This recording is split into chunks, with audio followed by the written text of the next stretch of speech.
I'm going to show you how to make funnels flow faster than anything that you can buy. First of all, we're going to look at what makes a funnel flow. Obviously, the material that's flowing through it is going to have a large bearing on that. Molasses in January is going to flow a lot slower than water. But the shape of the funnel also has a lot to do with how fast the material flows through it. So here I have a pretty ordinary funnel. I'm going to show you something about it that you may not know. I'm going to pour the same amount of water into this funnel in two different ways.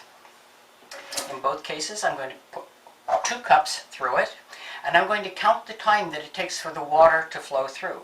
First, I'm going to pour it right down the center. 1001, 1002, 1003, 1004, 1005, 1006, and it's done. Now I'm going to put the same amount of water, 2 cups, through that funnel. And instead of pouring it into the center, I'm going to pour it onto the side.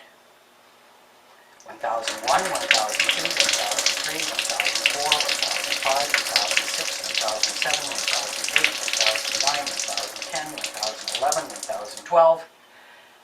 So it went much slower when I poured the same amount of water on the side of the funnel than when I poured it straight into the center. So why would that be? Well, the reason for that difference is that when I pour the water straight into the center, it all goes straight through. This is called a laminar flow. But when I pour it on the side, it doesn't just go straight through, but it bounces around in the funnel. And what we get is this turbulence that causes the molecules of the water that have already bounced against the side to bounce back against the ones that are trying to go through. So it's you can imagine a football player running downfield with the ball.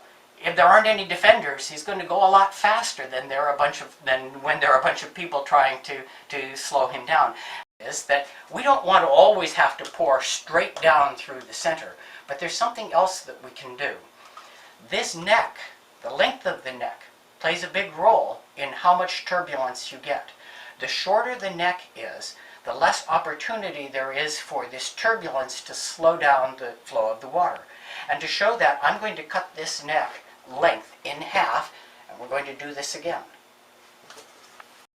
So now what I've done is I've cut the length of this stem in half. And you can imagine if the molecules that are trying to get through are running downfield with the football, they've got half as many defenders to go through now.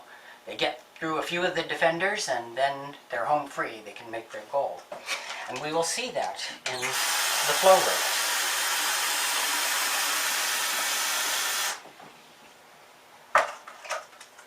Again, the same 2 cups, same funnel, same water, everything's the same.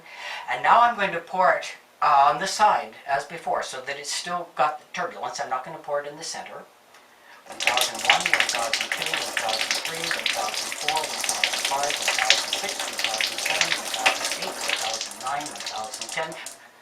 And so we see that it finished in 10 seconds. And if we cut the stem even further, the flow will be even faster. So I'm going to cut it again so that there's just a nub of it left. Now here we have the same cross section that we originally started with, but we have a much shorter stem. And we're going to use the same 2 cups of water.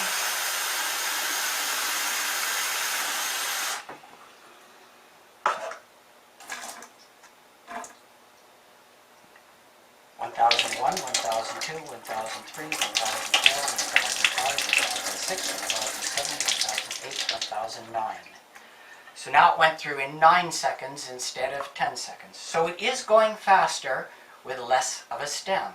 So why aren't funnels made with no stem at all? Well, the stem will keep it in whatever container you are trying to fill.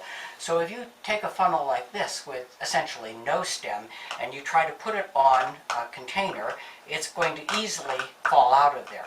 If you have a situation where you can hold it, then it's going to be a better funnel for you. It's going to flow faster. If you can't hold it, then you need some stem, but not necessarily such a long stem. You can see in this situation that most of the stem is not actually doing anything.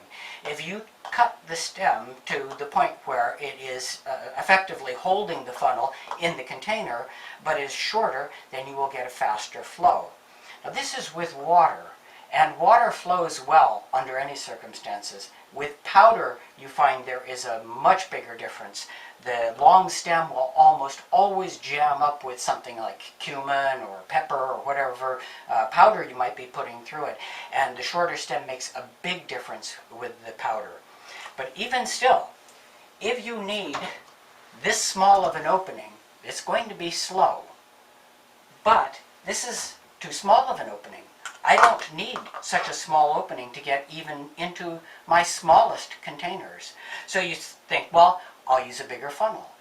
But if you find a bigger funnel like this, you notice that the stem is hardly any bigger than that is in diameter than even a much smaller funnel. And you don't care how big the bowl is. I mean, you'd rather have it smaller. I have no use for such a big bowl, but I have a good use for a bigger opening. You can't buy a thing like that, but you can make it. So you might wonder, well, how in the world can I make a funnel? Well, here's a funnel. Here's a funnel.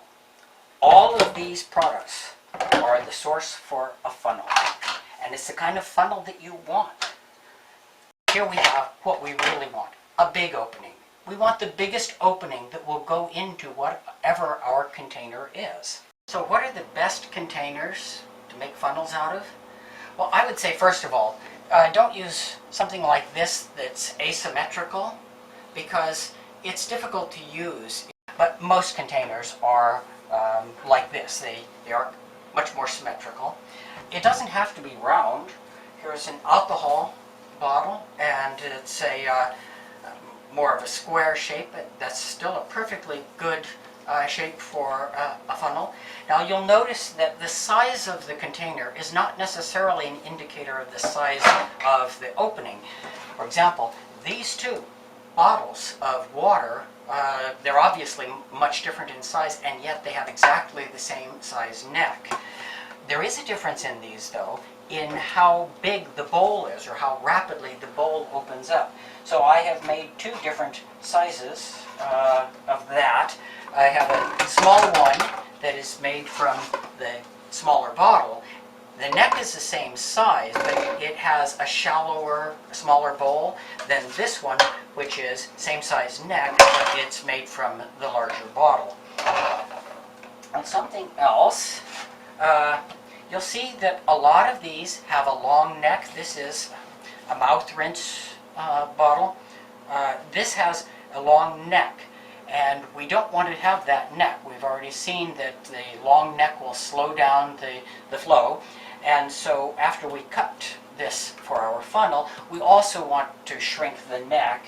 And you can see this is something that I have made from this, I believe, the same container exactly. I not only cut off the head for the funnel, but I also cut the neck shorter.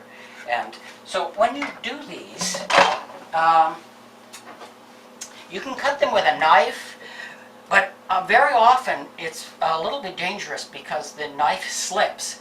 I have these heavy-duty shears that just cut right into it, and they're pretty brutal, and they're really good because it's a lot safer. I can just cut it right off, and this is also easy for trimming so that I don't have a ragged edge.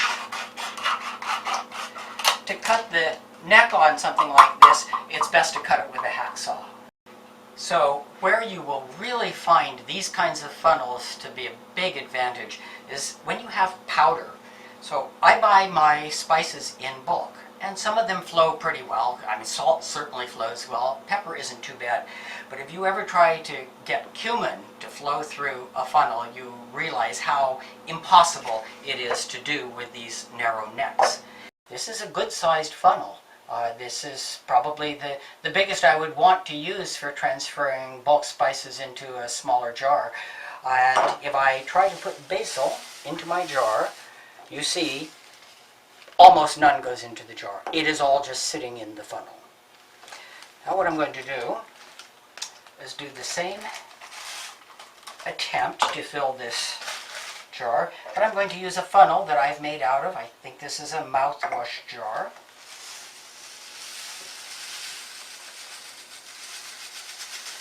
And there, we had no trouble at all filling the dispensing jar.